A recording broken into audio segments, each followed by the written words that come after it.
حضرت علی رضی اللہ تعالیٰ عنہ کا قول ہے کہ جس انسان کے اندر 5 چیزیں پائی جائیں وہ خوش قسمت انسان ہے، اس کو دنیا اور آخرت کی ساری بھلائیاں مل گئیں تو وہ شکر ادا کرے۔ نمبر 1، جس انسان کو شکر کرنے والی زبان مل گئی۔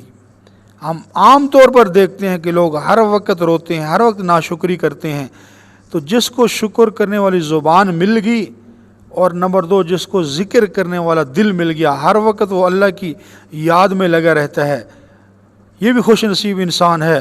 اور تیسرا، مشقت اٹھانے والا بدن، نماز کے لیے دل نہیں کر رہا ہوتا لیکن نماز پڑھتا ہے، نوافل پڑھتا ہے، تہجد پڑھتا ہے۔